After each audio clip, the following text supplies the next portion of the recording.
Good afternoon, ladies and gentlemen.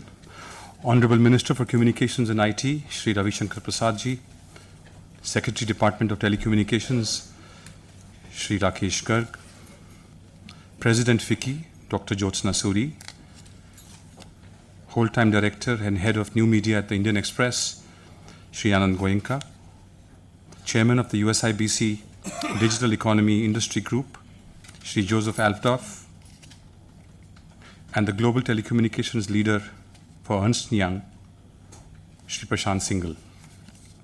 Excellencies, dignitaries, ladies and gentlemen, and friends, it gives me great pleasure to welcome you to Digital Bharat, the premier international conference which is being organized by FICCI in association with the Department of Telecommunications, Government of India. The conference is ably supported by The Financial Express, US India Business Council, and Electronics India, which is a program of the DIIT in the Ministry of Communications and IT. Before we begin, may I request the President to please present green certificates to the Honorable Minister and the Secretary DOT. Sir, we have done away with the concept of bouquets. Instead, 10 trees will be planted in your honor.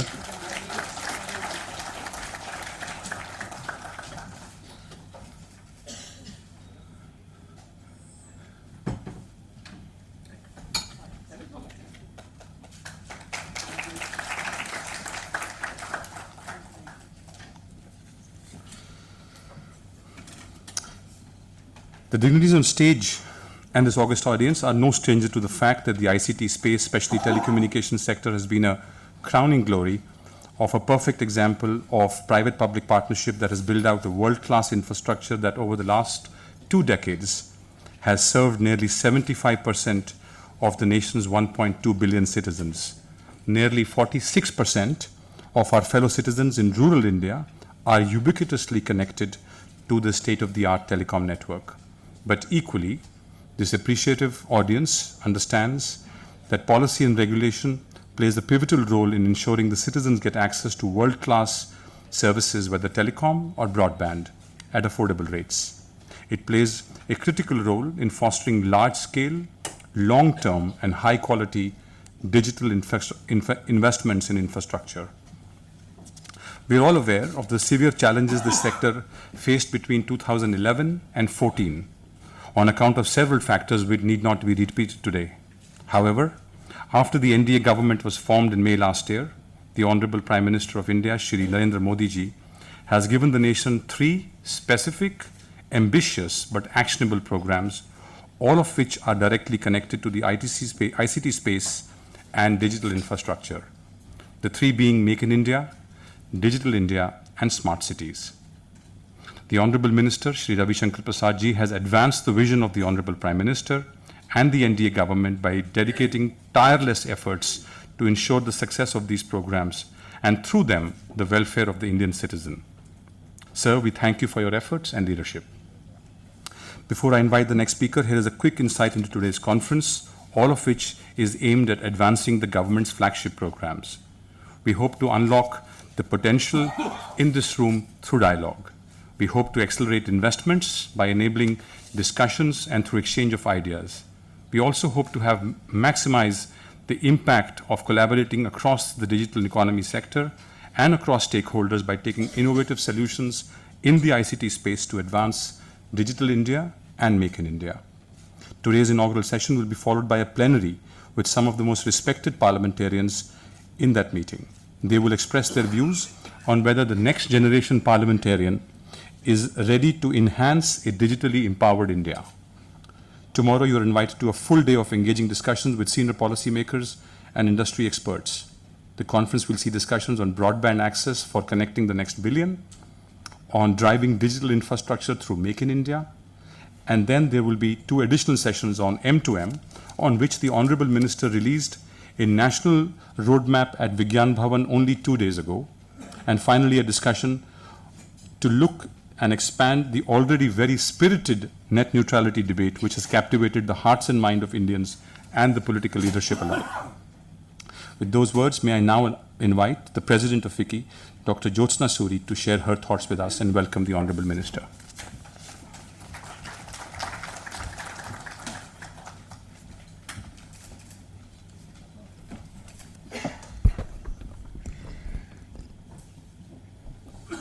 come down to ground after Mount Everest.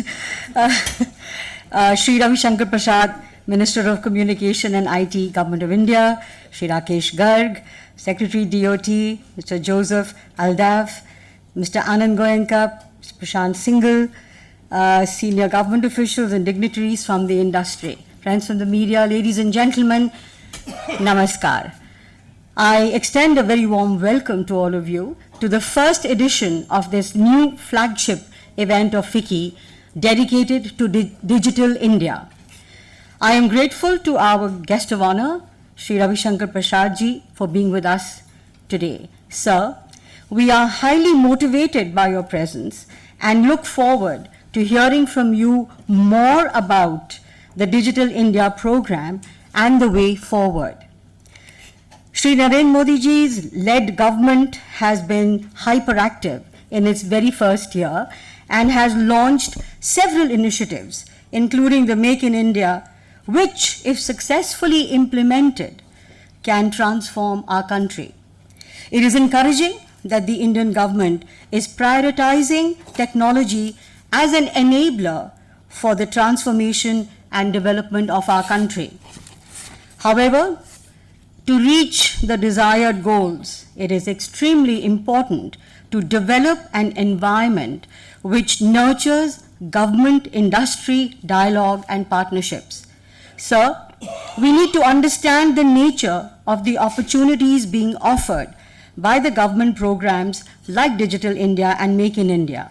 And therefore, FICCI has initiated the Digital Bharat series as a platform for having transformative exchanges and deliberations.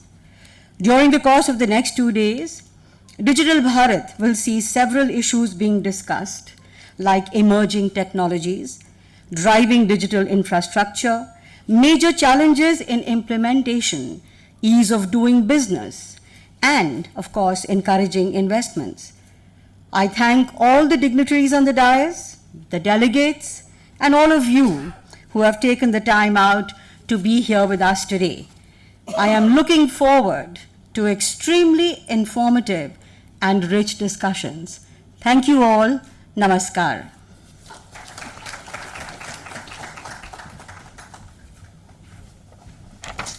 May I now request the Honourable Minister to launch the FICCI Ernst & Young report titled Speeding Ahead on the Telecom Digital Economy Highway.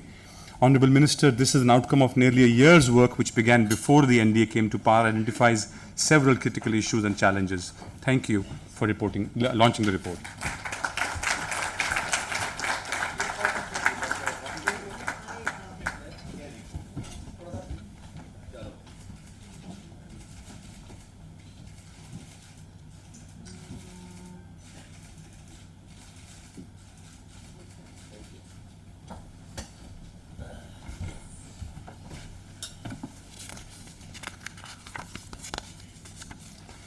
May I now request Shri Prashant Singhal, Global Telecommunications Leader, Ernst & Young, to please make a brief presentation on the report and its key findings.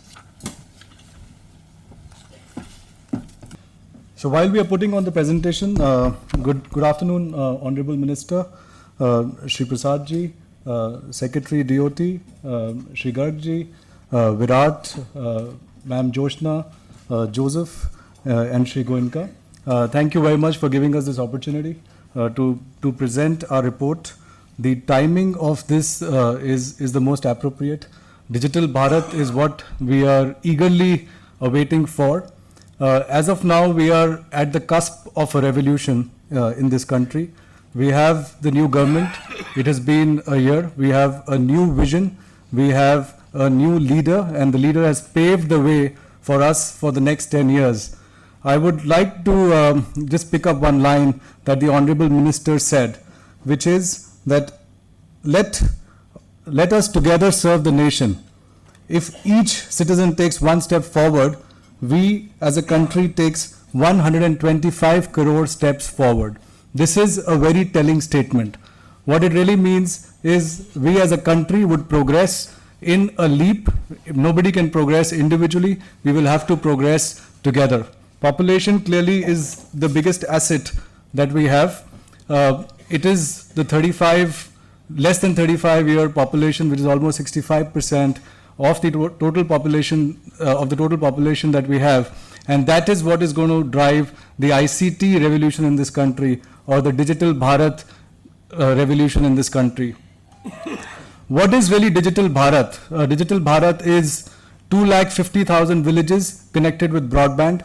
Digital Bharat is 10.2 crore jobs with 1.7 crores direct, 8.5 crores indirect employment which it creates.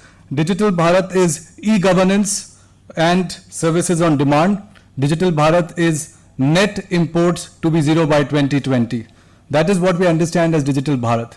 Clearly, India is right now at a cusp of revolution, knowledge revolution, an ICT revolution. This population can get there, and all we need to do is Sabke Saath, Sabka Vikas is what Digital Bharat will get us to. Before we get there, I just want to talk through this report which we have put in. This has been formulated by almost 7 committees of FICCI. As Virat mentioned, it's almost 1 year of effort. If I convert that into hours, we are talking about almost 25,000 man hours of work which has gone into this report. There have been almost 10 or 20 iterations, and this is really a collective view which we are presenting for the industry as a whole and all the industry associations, whether it's COAI, ABTO, OSPI, TECMA, all the industry associations have been a part of this. Moving on to some of the recommendations of the report, but I would just take a step back and talk about where we are as far as this industry is concerned. The telecom industry today has seen 99 crore subscribers, or 990 million subscribers. That is a great achievement. We are one of the largest. The issue really is that we have 150% penetration on the urban side and less than 50% penetration on the rural side. The next issue is that we are already a 350,000 crore debt sector, with revenues being 250,000 crores. This is really a ratio which is one of the worst when we look at any emerging or any developed markets. The tariffs in this country are the lowest, which is very good. It is really serving the Aam Aadmi, no doubt about it. At the same time, the call charges, a 3-minute call charge is less than a glass of water. It costs less than a glass of water. This is the only price which has moved southwards from the time that it started. Everything else gets an inflationary increase, but the industry does not. There is a big challenge as far as this industry is concerned, and so we would, as a part of this report, we put together almost 250 recommendations, if you go page by page, which can only help to revive and create this industry and put this industry as a pillar of growth towards Digital Bharat. Without the telco sector, I think the Digital Bharat dream that we have, or the vision that we have, may not be fulfilled. Some of the recommendations which are specific, I'll just touch upon that, and I don't want to come in between of the Honorable Minister's speech and the audience. So some of the recommendations, first is to rationalize the levies. Sir, this is, today the sector pays almost 30% levies. The EBITDA margin of this sector is about 15% if you look at it from a sector perspective. If we compare it to some of the larger or other developing nations, it is almost 30%.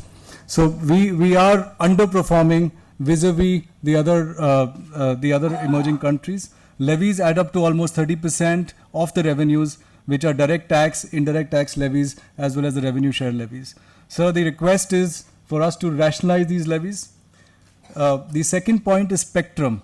Spectrum auctions, I must compliment, this spectrum auction has been the only auction which has been on time or almost on time, and we had a 6-month period for planning for the auction, unlike all the other auctions which have been conducted. And this auction has been fairly successful, even though the industry obviously has paid 20-30% more than what they anticipated, but is expensive. So India is today at about 18 megahertz per operator, as against a global average of 50 megahertz per operator. And we would like more spectrum to be released and a roadmap of the next auctions over the next 5 years or 3 years, so that the planning can be done. Spectrum is the most important asset for the industry. If I move to the next big requirement, sir, or recommendation, manufacturing. Clearly, the Digital Bharat agenda cannot be achieved without devices. Sir, the smartphone penetration in this country today is about 15%. In order to achieve Digital Bharat objective, we need to increase the smartphone penetration to almost 40 to 50%, which would mean that by 2020, we will have 20 crore smartphones or 30 crore smartphones in this country. Today, the devices, to the extent of 83%, are imported and 17% are only manufactured. If we are looking at a zero import situation or a zero import bill situation, we would really request the government to look at promoting manufacturing, which will also coincide with the objective of Shri Honorable Prime Minister of Make in India. If we can provide some tax benefits to device manufacturing in India, that would really spur India as locally manufactured devices, and it could also be a hub for exports. Telecom infrastructure, so this is a need without which we cannot achieve the 60 crore broadband target or penetration target that we want. We need to have at least 150,000 more towers. We need to put more fiber on the ground. The request, sir, or the recommendation of the members here is to have a single window of clearance when it comes to ROW, when it comes to municipal clearances, and it should be consistent across the states. It should be uniform across the states through a single window. It will create a lot of efficiency, sir. As I said, I wouldn't take away the thunder which is there, and I don't want to come in between of Shri Prasad's Honorable Minister's speech. So that these were some of the highlights of the report. Together, I think we can, by addressing some of these concerns, actually create digital kranti in this country through the Digital Bharat program. I would just like to end my speech by this quotation from Mahatma Gandhi. If I have the belief that I can do it, I shall surely acquire the capacity to do it, even if I may not have it at the beginning. Jai Hind. Thank you.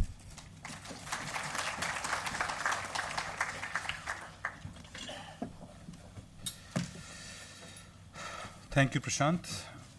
As I just mentioned, Digital Bharat is supported by the US-India Business Council. USIBC, as it's popularly known, is without doubt the best known international industry chamber that works to foster and improve Indo-US ties in a range of areas, especially commerce and business.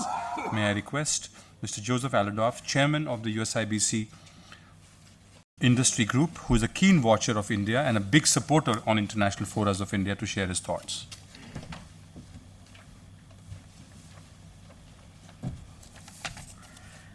Thank you for the kind introduction, Virat. Honorable Minister, distinguished panelists, government attendees, fellow business people, and friends. We come at a time when we've reached an almost anniversary. We're close to 1 year in office, and it has been a very fruitful year, and it has been a very frenetic year. I'm not sure that anyone in India has slept for the first year of this administration. There are 3 excellent programs that have been discussed already by other speakers: Make in India, Digital India, Smart Cities. Let's not forget that there's fiber rollout that's going along with these as well. All of these are necessary and welcome changes, welcome ways in which we promote India into the digital economy and the information society more so than it already is. We also have to acknowledge the fact that we recently had the rollout of the M2M roadmap. And that's very exciting when we think about new technologies, the Internet of Things, cloud computing, these kind of new interactions where people interact with people, objects and services, and objects interact with people, objects and services.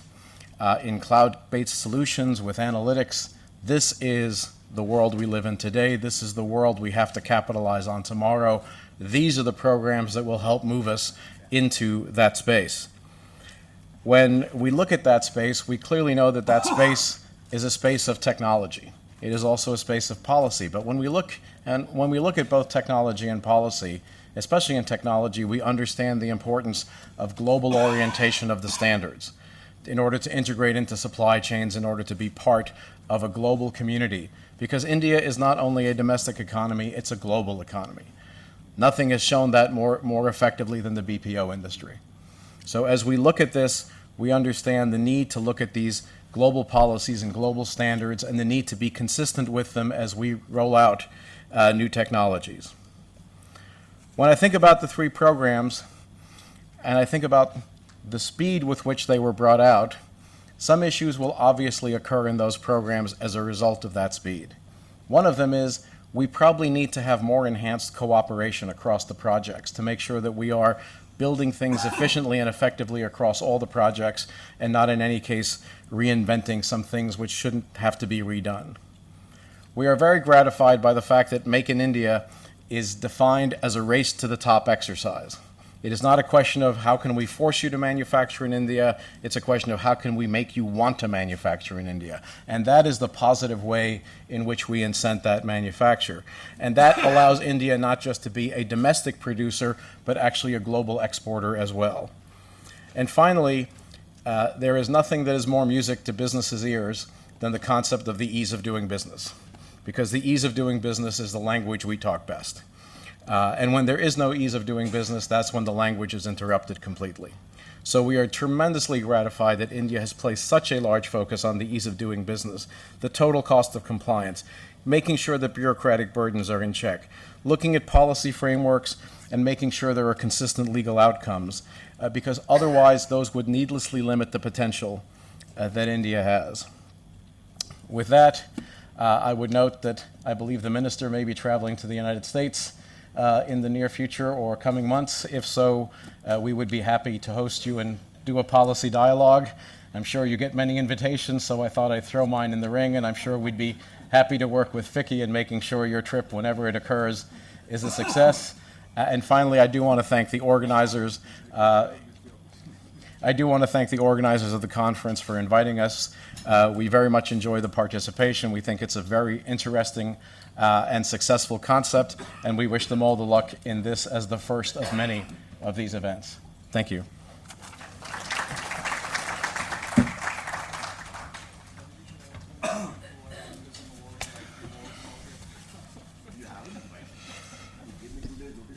Thank you, Joe. I'm now delighted to invite Shri Anand Goenka, Whole-Time Director and Head of New Media of the Indian Express Group. The Financial Express part of the Express Group has been a very strong partner in putting together this discourse. We remain deeply appreciative of their efforts and hope to work with them and their team, including Amreen, who's here, and Mr. Sunil Jain, to continue this tradition of meaningful engagement between India's largest industry association and India's premier business newspaper.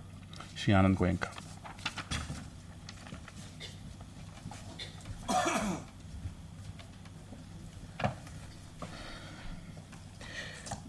Honorable Minister Shri Ravi Shankar Prasad, ladies and gentlemen, on behalf of the Express Group, a very warm welcome to Digital Bharat, and congratulations to Fiki, Dr. Suri and Virat Bhatia for hosting this event at a very important time where digital is impacting every business and consumer across the world. Let's just start by looking at the news business. Never before has more journalism been consumed, and never before has more journalism been produced.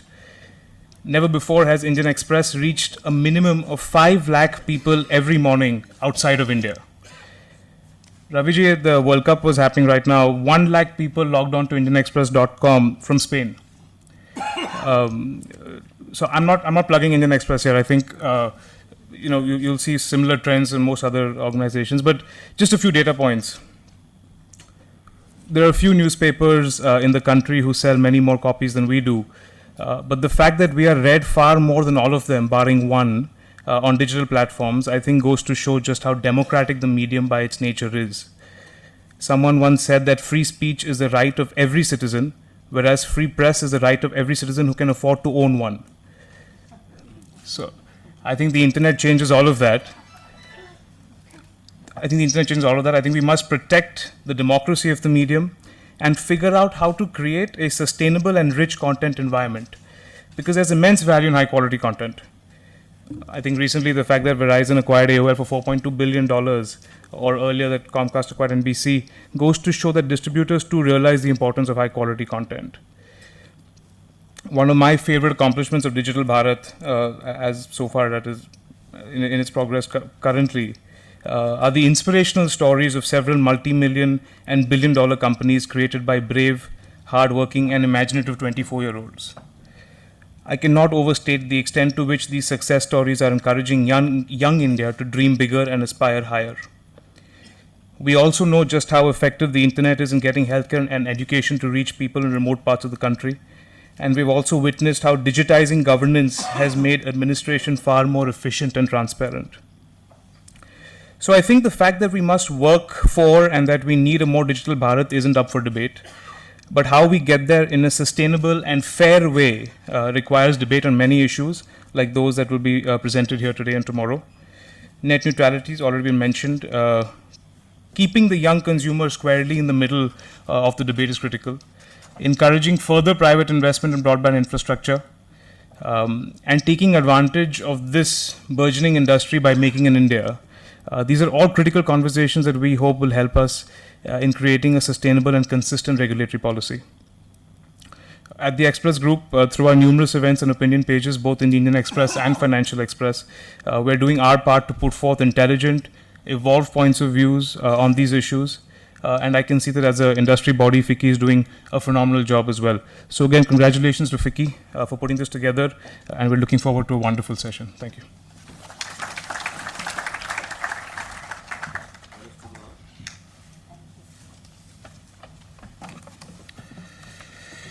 It now gives me great pleasure to invite Secretary DOT, Shri Rakesh Garg. Shri Rakesh Garg is well known for his action-oriented style and deep insight into the sector in a short period. In the period that he has been there, he's very ably guided the sector and re-energized the attention that it deserves, both from the investors, the analysts, and most importantly, the citizens. Sir, we await your comments with anticipation.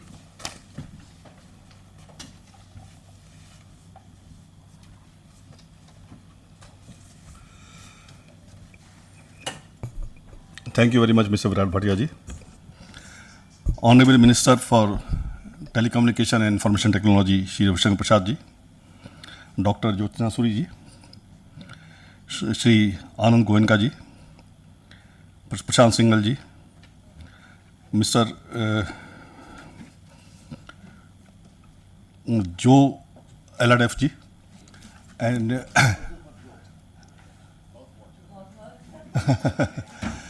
ladies and gentlemen and friends of media. I would like to start this session with a heartfelt thanks being given to FICCI for having organized this session here, which is a very timely session, and or having given us the opportunity to be present here. As you all know, ICT technologies have not only changed the communication, but they have changed the complete world. The way we work, the way we socialize, the way we interact, the way we entertain ourselves, everything has changed because of the ICT technologies. The traditional businesses, which once upon a time never thought they have to anything to do with the IT, today there is no business which can think of surviving without the IT. In fact, it is breaking the silos. Earlier, whenever you see whatever areas was there, whether it was business or the government departments or public or even the people, they were working in silos. They were in different areas. So the internet not only has connected the geographies, it has not only connected the people, but it is even broken the silos. And now you are seeing a lot of things are being done across the sectors, combinedly just because of these information technologies which have come up. Now, not only the people are connected, not only the geographies are connected, but even the machines are connected now. Even the businesses are connected now. Even the research bodies across the spectrum are connected now. Nowadays, only few years back, we would never have thought of, leaving those people who are in the research field or maybe who are in very, very advanced in this sector, would have heard of the words like cloud computing, like mobile internet, like IPv6 or M2M communication. But nowadays, it has become quite a buzzword. They have become very, very important things. Now we are talking about smart cities. Now we are talking about e-education. Now we are talking about telemedicines. But these things have become something which are just on the horizon. In many parts of the world, they are being used. And in India also, they are coming slowly and slowly. Now, as you know, these changes have not only thrown a lot of opportunities to us, they have thrown a lot of challenges to us also. So we now have to deal with both challenges as well as opportunities. Now let me take the first challenges. There are challenges of privacies and securities. Now these, as you know, these internet devices nowadays, they have reached all nook and corner of our private life. They are there in our car, they are there in our bedrooms, they are there in our drawing rooms, they are there everywhere. And with the machine-to-machine communication becoming very popular, every activity, whatever we are doing, will be measured by somebody. Some of the machines will be there working on our body also, and that information which they are collecting will be passing through these internet things, which are basically in public domain. With this also is coming the challenges of security also. Security both for the individuals as well as for the nations. But then there are challenges of open platforms, interoperability, and the challenges of scalability. These kind of challenges are also there with us. But the opportunities are also much, much larger than the challenges in front of us. These technologies are bringing efficiencies in the economy. They are increasing our productivity. They are also bringing down the drudgery in our human life. Now it is possible to have better education. Earlier, as you know, India basically even now, by and large, resides in the villages. Approximately more than 70% population is residing still in the villages, and when you go to the villages, many of the basic facilities which we take for granted in the cities, they are not available there. Good schools are not available. If the schools are there, the teachers are not available. Even if you have a school building, you have teachers, but the quality of education and the quality of teachers is not up to the mark. And if you are staying in the villages, earlier it was thought as if it is your fait accompli. If you have to stay in the village, this is the kind of education you have to go along with that. But now with the ICT technologies, it is possible that we can take the best possible education to him. Now with the ICT technology, same thing is of the healthcare. Now better opportunities are there for the businesses. Earlier, as somebody was saying, some speaker was saying just before me, earlier it was possible. Now, yeah, Mr. Goenka was saying, earlier if you wanted to have a free press, it was necessary for you to own a press, so you need to have money. But with the internet coming, now even small people, even somebody who does not have resources, he can have his views presented to the world. And if he is saying something sensible or something good, sometimes the large number of people are listening to that or seeing to that. Similarly, there are businesses. Earlier, only people with the big money with them, it was possible for them to run their businesses. But now with this tool, it is possible, and there are large number of stories where the people just from the ground. Earlier, if you go back quite long back, maybe 50 years back, it was possible for becoming a big businessman only and only if you have a lot of money. But then the time came, a lot of people from the ground, they reached to the highest possible level in the field of business just by the dint of their hard work and their intelligence. But they took the whole lifetime. Somebody took 20 years, 30 years to reach that level. But nowadays, people are in their 20s and they are becoming multimillionaires just basically because of these tools. Now it is possible to rise in any field of the businesses just by the application of these tools. Now, but we have to see how can we take advantage of this thing in our country to make it develop. As the speakers before me have told, this government has launched 3 very, very ambitious programs, very visionary programs. The one of them is Make in India program, the another one is Digital India program, and the third one is Smart Cities. Now this Make in India program and Digital India program, these things have opened up a lot of opportunities for the development of this country. These programs will not only enhance the economy and for higher productivity, they are also giving a lot of opportunities to generate employment here. And India is a global hub for the software development. We have large number of trained manpower. We have shown in one field at least, which is somewhat related field, that India has no dearth of talent. India, even in this country, people knew that India has no dearth of talent because our people have gone all over the world and made a mark for themselves. But a lot of people used to believe that probably India, the people are very good, very intelligent, but probably as a group, probably we lack something by which we cannot produce those things which are internationally competitive. But this global, India has become a global hub for software development industry. This has shown that no, we as a group also we can do something which can make us one of the global leaders in these kind of modern technologies. Now, but that thing has to translate now in terms of Make in India program, in terms of the new requirement of M2M technologies and other technologies. Now this opportunity has come, and I believe if we work together, government and the private sector works together, then we can definitely take best advantage of this thing. Now government is committed to do all which it can for making a conducive environment for the industry to grow. Our Honorable Minister is sitting there. By and large, for everything, whenever we are having any policy discussion for anything, normally the things which he examines in this, the first word is that how it is going to affect the consumer and how it is going to affect our industries. So if it is good for consumer, good for industry, then it is good policy. If it is good for consumer, not good for industry, then we have to examine again how can we make it good for industry. But these two things are one of those things on which anvil he tests everything. So this government by and large is committed for the development of the industry, to create a conducive environment for the industry. And seeing these things, in very recent past, we have declared 2 other roadmaps. M2M roadmap has been declared hardly 2-3 days back. Similarly, IPv6 roadmap number version 2 has been declared few days back. NOFN, again, we have come out with a report, which report is quite a path-breaking report. This is scheme of us in which we were to take the optical fiber to the 2.5 lakh gram panchayats. Now there is going to be quite a shift in that scheme, and we are going to bring out a new model for this thing so that it is much faster and it goes to the villages in a much faster way, and that will also open up a lot of opportunities for the industries. So with these words, I will somebody has just shown before me, somebody was showing, he has shown a quote of Mahatma Gandhi. The quote has basically meaning that everything is possible, nothing is impossible. Something of that. Basically, he was saying if you think something you can do, even if you don't have the capacity now, but if you have the commitment, you can generate the capacity.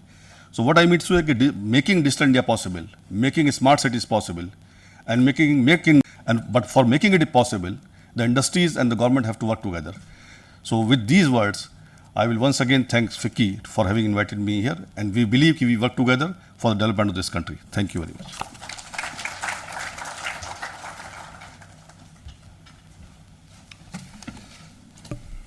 Thank you, Shri Garg. Ladies and gentlemen, we have now come to that moment which we all been waiting for. Our next speaker needs no introduction, but the list is illustrious, so it's worth spending a few minutes on.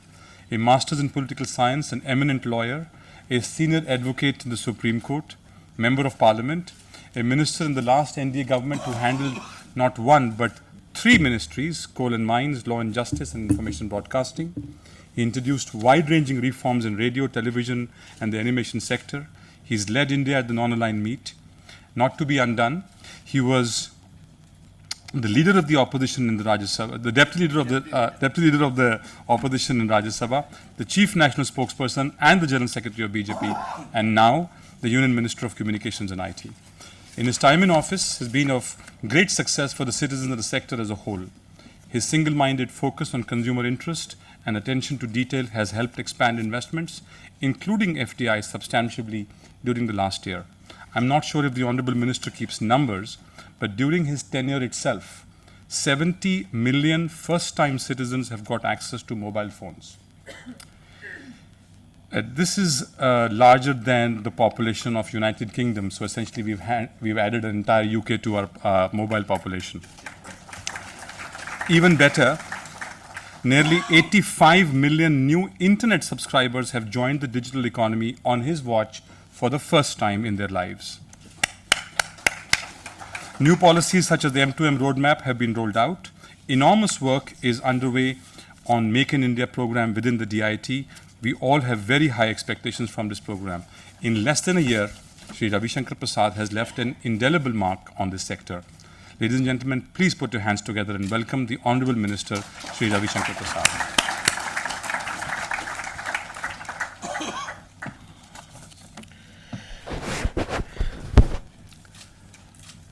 Distinguished President of FICCI, good friend Madam Jyotsna Suri, Telecom Secretary Rakesh Garg, Mr. Joseph Al-Hadaf, Virat Bhatia, Anand Goenka, Prashant Singhal, Senior Editor, my good friend Sunil Jain, ladies and gentlemen.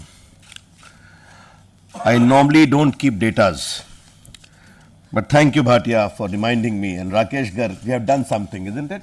We need to be proud about. Well, friends, when I became the Union Minister, the journalist friends surround you. And they ask a question, what is your bite for the day? I had just taken over. I had yet to take any briefing, understand the department. I said only one thing. If Mr. Atal Bihari Vajpayee's government was known for national highway, Mr. Narendra Modi's government will be known for information highways. That was my first comment. I never knew that Honorable the Prime Minister would be so keen to promote Digital India. What is India today?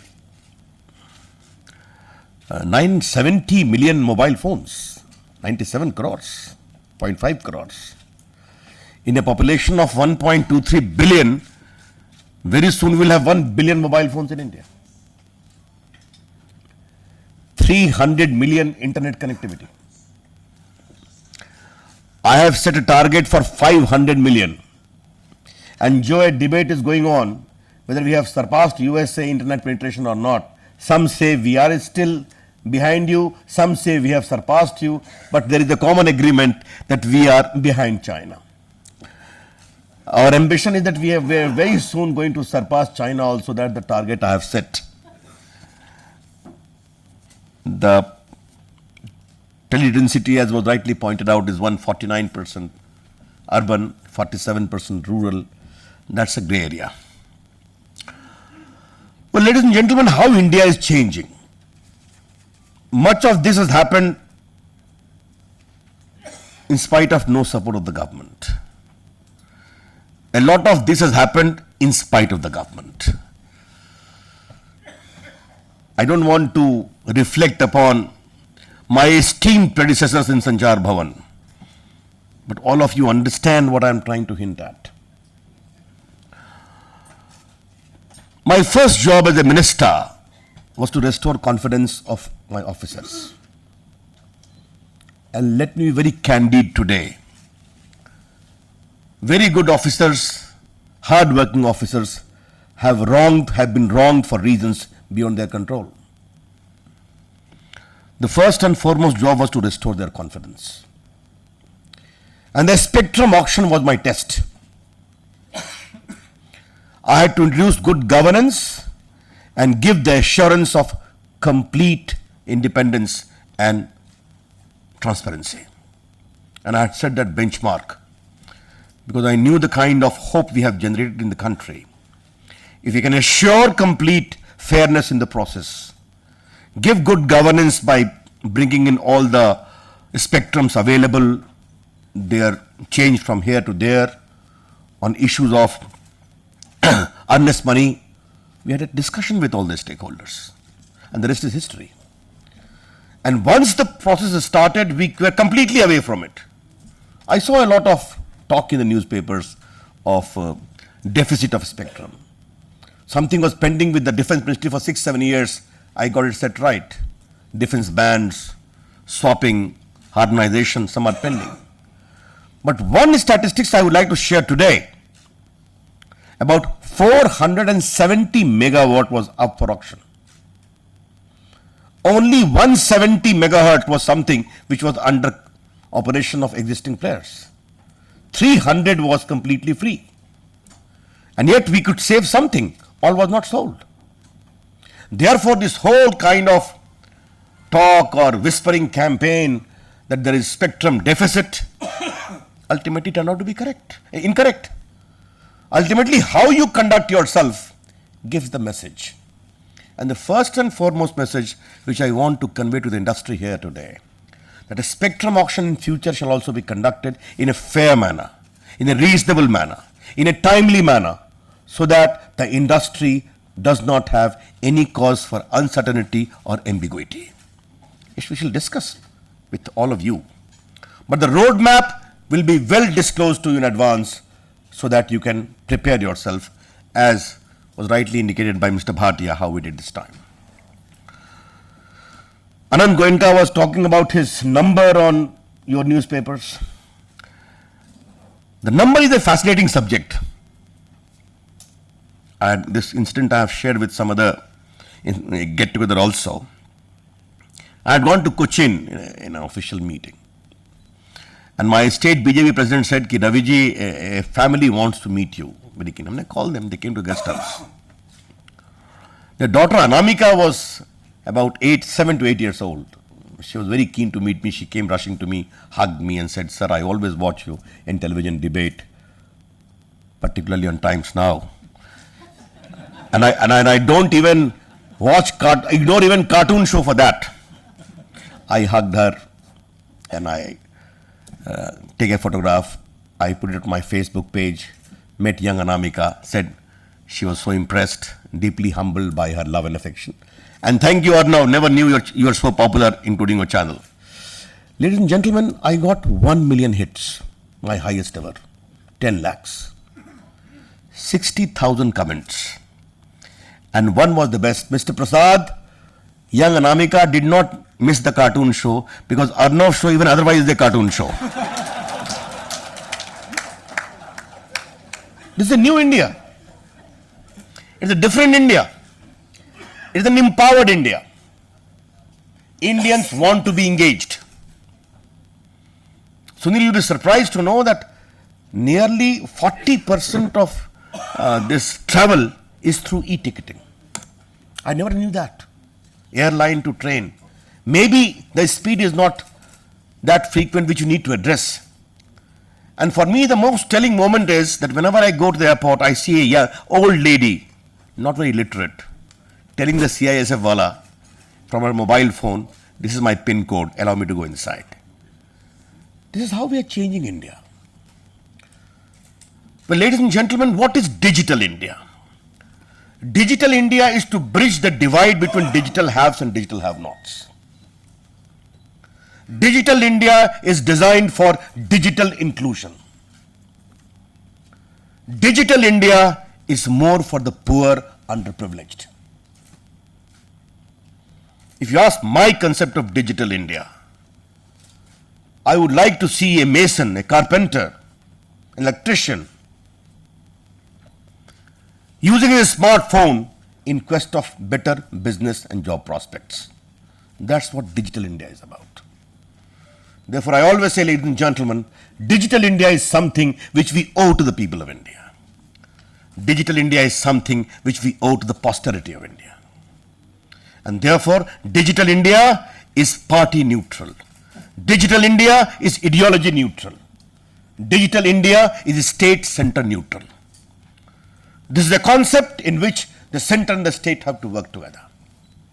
And that's the architecture which we have devised, and that's what I want to convey.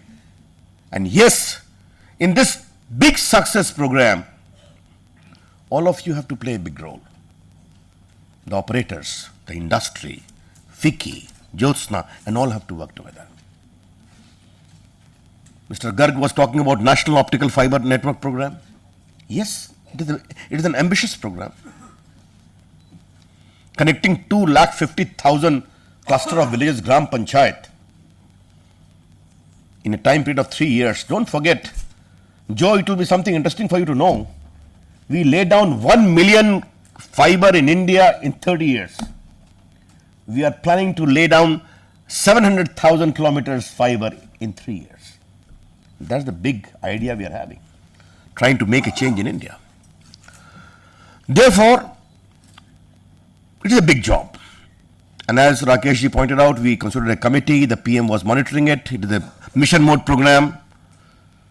And though we speeded up the whole implementation nearly 300 times in comparison to earlier, there was certain architectural flaw which was evident. A committee was constituted, a report has come. Do we need to involve the state governments more? Do we need to permit private players involvement more? These are issues which we are grappling with. We'll come with a structured response very quickly. But all of us have to work together, because studies after studies show a country more connected with broadband leads to a greater impact on the GDP. And that is the larger idea which we are having. Yes, there are areas of gap. The public utility BSNL needs to be improved. And yes, the private players also need to improve in terms of call drop. We have to take a call. A country of the size of India, from whom the world is expecting so much, need to address these areas of gap. Again, where we have to work together. Yes, someone talked about the cost factor, the other factors. Well, ladies and gentlemen, I always say the size of India's market is so huge that ultimately you will not have to suffer problems in your account book, okay, regardless of quarterly results. I always feel that way. I have been an activist from my student days. I became an activist after my school education, and that is nearly 40 years now. I have been in charge of about 8 states of India in elections. Almost for the last more than 30 years, I keep on traveling in different parts of the country, 10 days in a month, with occasional breaks when I suffer something like this. That's a different matter. In fact, as an activist, I have seen the changing face of India. The confidence which has come consequently because of that changing profile. People used to hate computers. People were uncomfortable with mobile phones. ये internet क्या होता है?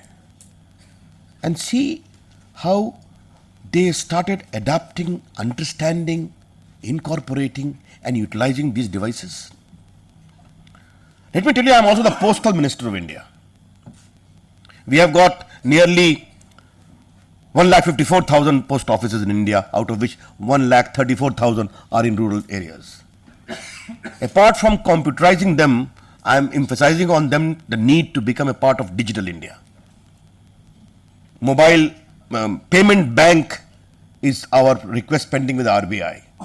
Once it comes, we are arranging for mobile devices to our postman, who will also the Know Your Customer institution moving information center. You understand the change which is going to happen? We have got 250,000 community service, common service centers in India. I call them to have a meeting of only ladies entrepreneurs, women entrepreneurs. I was amazed to find in cities, in states like Chhattisgarh, in Madhya Pradesh, in Rajasthan, in my own state of Bihar, from Gaya, how are these Dalit ladies operating the system, learning the computer, delivering services.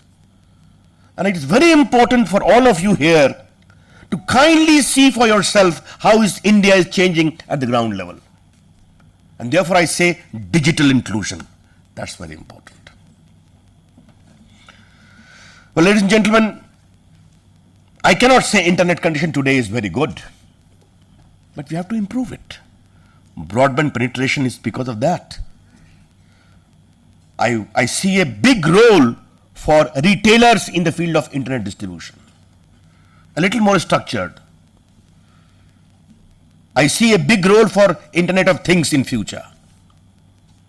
I see a big role for e-commerce, for e-education, for e-health, for e-entertainment, and the players coming in that. I have told my officers to work out a particular arrangement. Can we release certain brown fiber or grey fiber, whatever name it is called, for operation by these private players for distribution in the rural areas? These are new ideas which are completely exciting me, because I am very clear, as Rakesh rightly pointed out, for me, any initiative must have twin objective. A, consumer interest. B, the growth of the telecom sector, the growth of the IT sector. Other issue is obviously Make in India, about which much talk has been given. Well, when I became the IT minister, I was taking presentation of electronic manufacturing. And if I can say it in Hindi, इतने mobile phone है बनते कितने हैं हिंदुस्तान में? They said the manufacturing sector is very unhappy, in a very unhappy state. Then I said, no, it is not acceptable. As I always said, we import $100 billion of electronic goods worth around the world every year in India. And by the year 2020, it will become 400 billion. And Sunil, the duty component may surpass the fuel component. This cannot go like this. And thereafter, we started pushing it in a very big way. The first was the duty structure. Relying upon my own experience of I&B minister, I said, why don't we even make set-top boxes the most elementary technology? They said, importing it easier. Manufacturing is full of headaches. Then we stated a lot of duty structures. In the first budget, in the second budget, we have got incentives like MSIPs. The first, I had to make the state chief ministers understand the promising excitement from electronic manufacturing. We had a meeting with them. I called all the IT secretaries, the IT ministers. And today I am very happy to tell you, ladies and gentlemen, we have electronic cluster scheme in various parts of the country where we give MSIPs. That means if you invest rupees 100, the government of India will give you rupees 25. If a state government gives 50 acres of land, the government of India will give them 50 crores. That's the whole scheme works about. After they became involved, today we have approved 21 clusters in the country, and there is a competition among various state governments. Give me more. Everything is electronic. This mic is electronics. This is electronics. Camera is electronics. LD lights, television, washing machine, medical electronics, defense electronics. Everything is 100% FDI. Defense is 49%. But the larger concept is India must become a manufacturing hub. And I'm very happy that till now we have received proposal worth 20,000 crores, out of which I have approved proposal worth 6,000 crores. This we are promoting in a very big way. And my take, Jyotsna, is very clear. Come make in India for foreign companies. Take all the benefits of an Indian company. Take all the benefits of an exporting company. Make in India for India and also export outside. That's how the whole idea is working. That's how I promote to encourage it.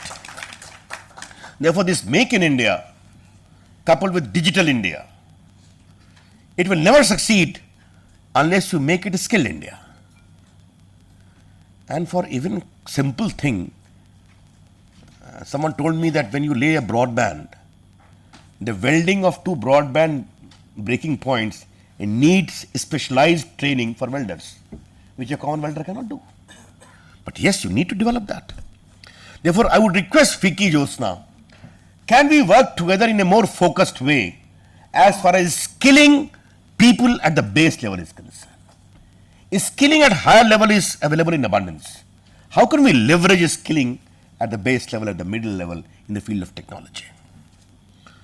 So Skill India, Make in India and Digital India, all the three needs to work together. I am very happy to inform here that when I had gone to Bangalore a number of times, I met a lot of young entrepreneurs. Sir, we are not service providers, we make software. I am encouraging them also in a very big way. Someone talked about net neutrality, and I need to clarify my position very clear. As I have always stated, Internet is one of the finest creations of human mind. It must belong to the entire mankind, not to few. Internet completely breaks the physical boundaries, ideological boundaries, and brings people together in a seamless manner. And if this fine device, a global device, has to become global in the true sense of the term, it must have complete connect with the local also, in terms of connectivity and also in terms of content. Then the world will be known clearly. Obviously, it has to be a non-discriminatory manner. My government's position is very clear. The detailed part, I have constituted a committee which is going to give a report. I am awaiting also TRI's report. Then the government will take a call. But as I say always, I salute the great enterprise of young people of India, who have brought us so much prestige, respect, and also money by pushing India on the roadmap of IT horizon of the world. And that creativity and innovation we need to respect. The task is difficult, but let me conclude by recalling a very nostalgic event. I had the privilege to work in the government of Atal Bihari Vajpayee. Atal Bihari Vajpayee was a prolific orator in public, but used to speak few words in cabinet and other meetings. It was a meeting on National Highway Program. All of us were sitting. A lot of people said, "Ki sir, ye difficulty hai, jameen nahi milegi. It's a very ambitious program," and all these things. The meeting went for more than an hour. Atalji was only listening. And the last he said two words, "Karna hai." करना है. That's all. The PM said. Ladies and gentlemen, few months ago I went to Kanyakumari. The function was there right at the point where the Kashmir to Kanyakumari National Highway terminates. I had to catch my flight from Trivandrum. I said, please drive me on the National Highway for some miles. I know I can never drive myself, I don't have the time to go to Kashmir, but let me feel that emotional moment as to how a commitment can transform the country. Ladies and gentlemen, let me conclude by saying one thing. Digital India करना है और हम करेंगे, सब मिलकर करेंगे. Thank you.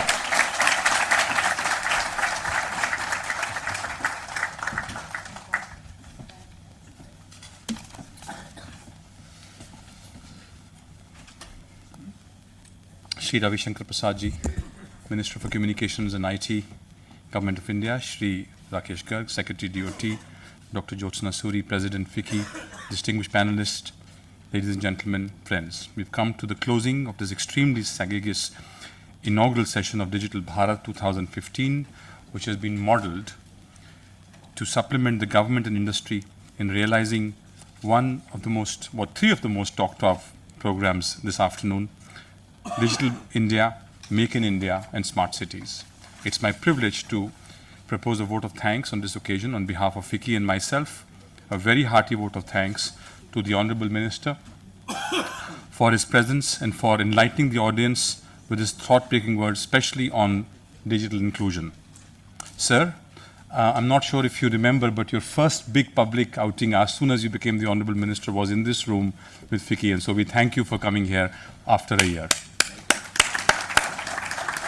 We have taken note of the request that you made to the President of Skilling India, and we will start work on that, sir. We're especially grateful to the Honorable Minister for gracing this occasion and also the support that you've always lent us. To Shri Rakesh Garg for his presence and encouraging comments. We thank the DOT for partnering with us. We'd like to convey our thanks to the President of FICCI, Dr. Suri, to Joe Aladaf, to Anand Goenka for his valuable perspectives, to Prasanna Singhal for sharing his thoughts.